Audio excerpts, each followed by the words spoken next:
Hyderabad Madhapur image గార్డెన్లో రామినేని పురస్కారాల వేడుక జరుగుతోంది. ఈ కార్యక్రమంలో కేంద్ర మంత్రి వెంకయ్యనాయుడు మాట్లాడుతున్నారు. ప్రత్యక్ష ప్రసారం ద్వారా చూద్దాం.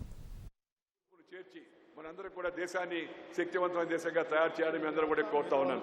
ఈ రోజు విజయదశమి ఉత్సవం ముగుస్తూ ఉంది. ఈ విజయదశమి దుర్మార్గం పైన సన్మార్గానికి, అక్రమం పైన సక్రమానికి, అధర్మం పైన ధర్మానికి అది ప్రతీకమని. ఆ ప్రతీక రోజు మనం మంచి పనులు చేసేట వ్యక్తులని వాడ మనం సన్మానించుకుంటున్నాం. ఎందుకంటే మన దేశానికి చాలా సంస్కృతి ఉంది, సభ్యత ఉంది, సాంప్రదాయం ఉంది.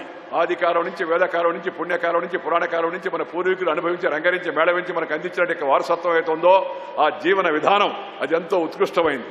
మన పెద్దలు 5000 సంవత్సరాలుగా ఈ దేశంలో జీవించి వాళ్ళ జీవితాన్ని వడపోసి అనేక మంచి గుణాలు, మంచి లక్షణాలు, మంచి పద్ధతులు, మంచి సాంప్రదాయాలు మన అందరికి కూడా అందించారు. వాటిని మనం కాపాడుకోవాల్సి ఉంది. దురదృష్టవశాత్తు మధ్యలో పాశ్చాత్య వ్యామోహానికి లోబడి విదేశ పాలనకు బానిస తత్వం అలవాటు పడి కొంతమంది ఆ విదేశాలను కీర్తించే వ్యక్తులు, శక్తులు తయారయ్యారు. మన స్వదేశంలో ఉన్న మంచితనాన్ని, గొప్పతనాన్ని గుర్తుంచుకుని బయటకు దౌర్భాగ్య పరిస్థితి మనకు ఏర్పడింది. ఏ దేశంలో మనం పుడతామో ఆ దేశాన్ని ప్రేమించాలా. కన్న తల్లిని, జన్మభూమిని, మాతృభాషను, మాతృదేశాన్ని మర్చిపోయిన వాడు మానవుడే కాదని చెప్పని ఈ సందర్భంగా మీ అందరికీ మనవి చేస్తా ఉన్నాను. నీకు జన్మనిచ్చిన తల్లి నీకు ఇలాంటి భాగ్యాన్ని ప్రసాదించింది. ఆ తల్లిని ఎప్పుడూ మర్చిపోకూడదు. రెండోది జన్మభూమి. నువ్వు పుట్టి, నువ్వు పెరిగి, నువ్వు తిరిగి, నువ్వు కరిగి, నువ్వు అరిగి ఆ ప్రాంతం అవుతుందో ఆ జన్మనిచ్చిన ఊరుని ఎప్పుడూ మర్చిపోకూడదు. నువ్వు అమెరికాలో ఉన్నా, ఎక్కడున్నా బ్యాక్ టు హోమ్, నా ఊరికి నేనేం చేశాను, మన వాళ్ళకి నేనేం చేశాను అనే విషయాన్ని ఆలోచించాల్సి ఉంది. మూడవది మాతృభాష. మాతృ గర్భం నుంచిన భాష అవుతుందో మధురమైన ఆ తెలుగును మనం ఎప్పుడూ మర్చిపోకూడదు. ఎందుకంటే ఆ తల్లి గర్భం నుంచిన భాష అత్యంత మధురమైనది, సుమధురమైనది, ఉత్కృష్టమైనది. దాన్ని మనం మర్చిపోకూడదు. ఈ మధ్యకాలంలో ఆంగ్లేయ వ్యామోహం పెరిగి మనకి ఇంగ్లీష్ వాళ్ళు వెళ్ళినా ఆ ఇంగ్లీష్ మైండ్ సెట్ మనం తగిలించుకొని ఉన్నాం. ఇంగ్లీష్ నేర్చుకోవడంలో తప్పు లేదు, హిందీ నేర్చుకోవడంలో తప్పు లేదు, కానీ తెలుగు మాత్రం మర్చిపోకూడదు. తెలుగు మన తల్లి భాష, మన అమ్మ భాష. దాన్ని ఎప్పుడు గుర్తుపెట్టుకోవాల్సిన అవసరం ఎంత ఉంది. చాలా మంది చెప్తుంటారు అమ్మ నాయన కూడా పిల్లల్ని, నాయన మమ్మీ డాడీ అని చెప్పు అని. దాంతో సరదా అని చెప్పని నేనేమంటానంటే, అమ్మ అంటే అంతరాళ నుంచి వస్తుంది. ఒకసారి అందరూ అనుకొని చూడండి ప్రశాంతంగా. అమ్మ అంటే అంతరాళ నుంచి వస్తుంది, మమ్మీ అంటే మూతిలో నుంచి వస్తుంది. ఎవరైనా చూసుకోవచ్చు. దానికే నేను కొత్తగా చెప్పే విషయం కాదు. ఈ మమ్మీ, డాడీ, బీడీ, జాడీ, కేడీ ఇదంతా మనకెందుకు? అమ్మ, నాన్న, అక్క, బావమరిది, లేకపోతే ఆడపడుచు, ఎంత చక్కని పేర్లు మనకున్నాయి. ఆ పేర్లతో మనం మన యొక్క భాషను మనం మన కుటుంబ సభ్యులతో, మన మిత్రులతో, మన బంధువులతో, మన స్నేహితులతో, మన పరివారంతో కలిసినప్పుడు మన భాషలో మనం ఆడుకోవాలా, దాన్ని గౌరవించుకోవాలా. దానిలో ఉండే తీయదనాన్ని మనం అందరం ఆస్వాదించాలి. మా అమ్మాయి నెల్లూరులో ఒక స్కూల్ పెట్టింది, అక్షరాన్ని. దాని ముందు రాసి ఉంది, medium is English but culture is Indian అని. బోధన ఆంగ్లమైన, భావన భారతీయమే అనే విషయాన్ని మనం అందరూ కూడా గుర్తుపెట్టుకోవాల్సిన అవసరం ఉందని మీ అందరికీ నేను మనవి చేస్తున్నాను. ఇకపోతే నాలుగవది మాతృదేశం. ఈ దేశంలో పుట్టావు నువ్వు, ఈ దేశంలో పెరిగావు, ఈ దేశంలో తిరిగావు, ఈ దేశం వల్ల నువ్వు ఈ స్థాయికి వెళ్ళావు. అమెరికాకి వెళ్ళినా, ఎక్కడికి వెళ్ళినప్పటికీ కూడా ఈ అమెరికా వెళ్ళే వాళ్ళకి నేను ఎప్పుడు చెప్తూ ఉంటాను, ఆ పనే చౌదరి గారు చేశారు. ఏమనంటే, నువ్వు అమెరికాకి వెళ్ళాలనుకుంటావా, చదువుకోవడానికి వెళ్ళు, go land earn and return. మళ్ళా తిరిగి వెనక్కి వచ్చి మన మాతృదేశానికి మనం సేవ చేయాలనే విషయాన్ని ఎవరు కూడా మర్చిపోకూడదు. ఎందుకంటే మాతృదేశానికి మనం రుణపడి ఉన్నాం. ఆ మన దేశం పేరు కూడా చూడండి, మాతృదేశం అంటాం, పితృదేశం అనం. ఈ దేశంలో స్త్రీని పూజిస్తారు, పెద్దపీట వేస్తారు. నదుల పేరు, స్త్రీ పేరు ఉన్నాయి. గంగా, యమున, కావేరి, సరస్వతి, నర్మదా, మహేంద్ర, తనయ, ఎంత చక్కని పేరులో చూడండి. మన పూర్వకాలంలో కూడా సరస్వతీదేవి చదువుల తల్లి, విద్యామంత్రి అనుకునేవాళ్ళం. అలాగే రక్షణ మంత్రి పార్వతీదేవి, అలాగే మరి లక్ష్మీదేవి ఫైనాన్స్ మినిస్టర్గా మన పురాణాలు మనకు చెప్తూ ఉన్నాయి. అందుకని ఆది కాలం నుంచే మన స్త్రీలకు మనం గౌరవించే పద్ధతి మన దేశంలో ఉంది. అందుకని మనం మన స్త్రీని సమాన భాగంగా చూడాల్సిన అవసరం ఉంది, ఆదరించాల్సిన అవసరం ఉంది. వాళ్ళందరికీ కూడా మనం సహకరించాల్సిన అవసరం ఉంది. వాళ్ళపైన దాడులు జరగడమో, వాళ్ళని హింసించడమో, అలాంటి వాటిని చూపించడమో ఇది చాలా అపవిత్రమైన కార్యక్రమాల విషయాన్ని అందరూ కూడా గుర్తుపెట్టుకోవాల్సిన అవసరం ఉంది. ఈ దేశంలో పుట్టు, ఈ దేశంలో తింటూ, ఈ దేశంలో ఉంటూ, ఈ దేశంలో కంటూ విదేశాలకు ఊడిగం చేయడం, విదేశాలకు జిందాబాదులు కొట్టడం, అది ఎలాంటి పరిస్థితుల్లో కూడా సహించరాని విషయం అంతా కూడా మీ అందరికీ మనం చేస్తున్నాను. మన సంస్కృతి ఒక జీవన పద్ధతి. మతము వ్యక్తిగతమైనది, మతము ఒక పూజా విధానము, అది నీ వ్యక్తిగతమైనది. నువ్వు ఏ మతాన్ని ఆరాధించు తప్పులేదు. నువ్వు ముస్లింగా, క్రైస్తవుడుగా, హిందువుగా, ఆర్య సమాజిస్టువుగా, వైష్ణవుడుగా, శైవుడుగా నువ్వు ఏ విధంగా ఆరాధించు తప్పులేదు. మతము వ్యక్తిగతము, కానీ సంస్కృతి జీవన పద్ధతి. మన కల్చర్, మన వాల్యూస్, మన ట్రెడిషన్స్, అది మన భారతీయ జీవన పద్ధతి. అది హిందూ సంస్కృతి అంటే కూడా కొంతమందికి ఈ మధ్య రాజకీయ నాయకులకు ముఖ్యంగా ఈ ఓటు బ్యాంకు దగులుబాజీ రాజకీయాల వలన హిందూ అనే పదాన్ని అపశబ్దంగా కొంతమంది గుర్తిస్తూ ఉన్నారు. హిందూ శబ్దం మనం పెట్టింది కాదు, ఆదికాలం నుంచి మన పెద్దవాళ్ళు పూర్వీకులు ఉపయోగిస్తున్నది. నువ్వు పక్కకి వెళ్తే అది పాకిస్తాన్ అంటారు, దీన్ని హిందుస్థాన్ అంటారు. నేను పెట్టిన పేరు కాదు. నువ్వు ఆగస్టు 15న జెండా ఎగరేస్తే కలెక్టర్ కానీ లేకపోతే గవర్నర్ కానీ ముఖ్యమంత్రి కానీ ఏమంటారు? జెండా ఎగరేస్తే జై హింద్ అంటారు. అంటే హిందువులకు జై, మిగతా వాళ్ళకి నై అని దాని ఉద్దేశం కాదనే విషయాన్ని మనం గమనించాల్సిన అవసరం ఉంది. హిందుస్థాన్ జయ హో అని, Hindustan machine tools, Hindustan ship yard limited, Hindu news paper, Hindustan Samachar, Hindustan aeronautic limited, ఈ పేర్లన్నీ ఎలా వచ్చాయి?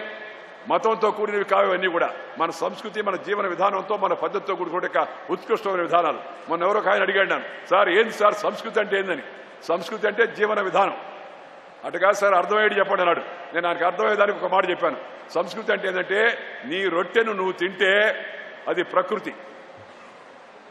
నువ్వు కానీ నీ పక్కన వాడి రొట్టెను పీక్కొని తింటే అది వికృతి. నీ రొట్టెను పక్కవాడికి పంచిస్తే అది సంస్కృతి. అదే భారతీయ సంస్కృతి అని చెప్పడం కూడా జరిగింది. మీకు అందరూ ఈ దేశంలో చీమకు చక్కెర పెట్టి, పావుకు పాలు పోసి, చెట్టుకు బొట్టు పెట్టి, పశువుకు దండం పెట్టే పవిత్రమైన జాతి మంది. అలాంటి జాతిలో పుట్టిన మనం ఈరోజు కొన్ని సందర్భాల్లో కొంతమంది పక్కదారులు పడుతూ ఉన్నారు. ఆ పక్కదారులు పట్టకుండా చూడాల్సిన అవసరం ఎంతో ఉంది. రాజకీయాలు వేరు, మతాలు వేరు.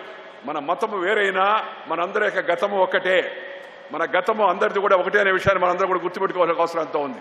అందుకని మన దేశాన్ని ప్రేమించాలా, మన ధర్మాన్ని ప్రేమించాలా, మన సంస్కృతిని ప్రేమించాలా, ఎదుటివాడి యొక్క మతాన్ని గౌరవించాలా, వాడి అభిమతాన్ని మనం తెలుసుకోవాలా, తద్వారా పరస్పరం ఇచ్చిపుచ్చుకోవాలా, సామాజిక సమరసత తెచ్చుకోవాలా, అందరం కలిసికట్టుగా ఒక జాతిగా నిలబడి అటక్ నుంచి కటక్ వరకు కన్యాకుమారి కాశ్మీర్ వరకు సమస్త భారతదేశంలోని హరిజన గిరిజన కార్మిక కర్షక పీడిత దాడిత ప్రజానికం అంతా కూడా irrespective of caste, creed, sex, religion and region, India is one, we are one nation, we are one people, we are one country అనే భావం మనందరిలో కావాల్సిన అవసరం ఉంది. ఈ మధ్య జరిగిన సంఘటన మనం చూసాం. మన భారత సైన్యం అపారమైన ధైర్య సాహసాలు ప్రదర్శించింది ఈ దేశ రక్షణ కోసం అని చెప్పని మన యువకులు అనేక మంది ప్రాణాలు పోగొడుతున్నారు. అలాంటి వాళ్ళను మనం గుర్తుపెట్టుకోవాల్సి ఉంది. వాళ్ళు ఏ లక్ష్యం కోసం అయితే అక్కడ ఉన్నారో ఆ లక్ష్యానికి ఇబ్బంది కలిగే పనులు మనం దేశంలో ఎవరు కూడా చేయకూడదు. అందుకని జీవన పద్ధతిని ఉత్కృష్టంగా మలుచుకోవడం, అలాగే సామరస్యంగా జీవించడం, ఇతరులను గౌరవించడం, అందరం కలిసి దేశానికి అవసరం వచ్చినప్పుడు దేశం సంగతి దేవుడు ఎరుక, చిట్టినాబద్దకు శ్రీరామ రక్ష, ఎవడెట్టిపోతే నాకెందుకు అనుకోకుండా దేశం అంటే మట్టి కాదు, దేశం అంటే మనుషులే అని చెప్పారు కదా. అందుకని ఆ మనుషుల యొక్క మేలు మనం చూడాలి. ఆఖరిగా ఒక మాట, ఈ భారత మాతకు జై అంటే అర్థం ఆ భారత మాత బొమ్మకు కాదు. ఈ భారతదేశంలో 125 మంది కోట్ల జనాభా ఎవరైతే ఉన్నారో వాళ్ళందరికీ జయము గోలుగాక అనేది భారత మాతకు జయ అనే విషయాన్ని మనం గుర్తుపెట్టుకోవాలి. అందువల్ల ఆ సమాజంలో ఏ ఒక్కరికి ఇబ్బంది కలిగే పని చేయకూడదు, ఏ ఒక్కరికి నష్టం కలిగించే పని చేయకూడదు, ఏ ఒక్కరికి కష్టం కలిగించే పని చేయకూడదు. అందరి యొక్క ఉన్నతి, అట్టడుగున్న వాడి ఉన్నతిని ముందుగా తీసుకుని ముందుకు వెళ్ళడానికి ప్రధానమంత్రి గారు పిలుపిచ్చాడు. దేశవ్యాప్తంగా ఇవాళ మీ అందరికీ కూడా తెలుసు మిషన్ మోడీ జరుగుతోంది. మోడీ అంటే నరేంద్ర మోడీ కాదు. మోడీ అంటే MODI అంటే making of developed India. MODI making of developed India. That should be our aim. మన దేశాన్ని శక్తివంతమైన దేశంగా తయారు చేయాలా. ఆ శక్తివంతమైన దేశంగా తయారు చేయాలా, ఉత్కృష్టమైన దేశంగా తయారు చేయాలా, ఉదాత్తమైన సాంప్రదాయాలు నెలకొల్పాలా, ఉత్తమమైన పద్ధతులను తీసుకెళ్లాలంటే ఈ ఉత్తమమైన యొక్క ఇవాళ ఎవరైతే అవార్డులు స్వీకరిస్తున్నారో అలాంటి వాళ్ళను చూసి మనందరం గర్వించాలా, చూసి నేర్చుకోవాలా, మన పిల్లలకు చెప్పాలా. తద్వారా వాడు కూడా ముందుకు వచ్చేదానికోసం కావాల్సిన ప్రోత్సాహాన్ని, ఉత్సాహాన్ని వాళ్ళందరూ కూడా అందించాలని చెప్పి సందర్భంగా మనం చేస్తున్నాను. మనము మన సాంప్రదాయం, మన సంస్కృతి, మన భాష, మన యాస, మన మాట, మన పాట, మన ఆట, మన కట్టు, మన బొట్టు, ఇవన్నీ కూడా మనం ఎప్పుడు కూడా రక్షించుకొని వాటిని మనం గర్వించుకుంటూ ఎదుటి వాళ్ళకు కూడా గౌరవిస్తూ తద్వారా సామాజిక జీవనాన్ని ముందుకు తీసుకెళ్తే అప్పుడు నిజమైన భారతీయులుగా మనందరం కూడా గుర్తింపడే అవకాశం ఉంది. భారతదేశం శక్తివంతమైన దేశంగా తయారవుతుందని చెప్పని ఈ సందర్భంగా మీ అందరికీ మనం చేస్తూ, మన దేశం ఎప్పుడు ఎవరి మీద దండయాత్ర చేయలే. ప్రపంచంలో ఉన్న వాళ్ళందరూ వచ్చి మన మీద ఒక రౌండ్ వేసుకొని ఎత్తుకొని పోయారు. మనం ఎప్పుడు ఎవరి మీద దాడి చేయలేదు. మనం ఎప్పుడు దాడి చేసే ప్రవృత్తి కూడా మనది కాదు. కానీ మన దేశాన్ని రక్షించుకునే హక్కు మనకుంది. దేశం కోసం సమైక్యంగా నిలబడాల్సిన అవసరం మనకుంది. అవసరమైనప్పుడు త్యాగాలు చేయాల్సిన అవసరం ఎంతో ఉంది. ఆ విషయాన్ని మనందరం కూడా గుర్తుపెట్టుకోవాలని చెప్పని ఈ విజయదశమి పర్వదిన సందర్భంగా బతుకమ్మ పండుగ, విజయదశమి ఇలాంటి అనేక పండుగలు, పబ్బాలు అవన్నీ కూడా ఇవి భారతీయ ఇవాళ అలయ బలయ కార్యక్రమాన్ని జరుపుకున్నాం. మన బతుకమ్మ పండుగ జరుపుకున్నాం, నిన్న విజయదశమి ఉత్సవం జరుపుకున్నాం. ఇవన్నీ భారతీయ జీవన స్రవంతిలో అనేక రకాల సాంప్రదాయాలు. ఈ సాంప్రదాయాల సమాహారమే హిందుత్వ సంస్కృతి, భారతీయ సంస్కృతి అనే విషయాన్ని మనందరం కూడా గుర్తుపెట్టుకోవాలి. ఈ సందర్భంగా మీ అందరికీ మనవి చేస్తూ ఈరోజు నన్ను ఈ కార్యక్రమానికి ముఖ్య అతిథిగా పిలిచి ఈ సన్మాన గ్రహీతలకు సన్మానం అందించే కార్యక్రమంలో నన్ను భాగస్వామి చేసినందుకు నిర్వాహకులు నేను అభినందిస్తున్నా. డాక్టర్ రామినేని అయ్యన్న చౌదరి గారు ఒక ఉదాత్తమైన జీవనాన్ని సాగించాడు, ఒక ఉదాత్తమైన లక్ష్యాన్ని ఎంచుకున్నాడు.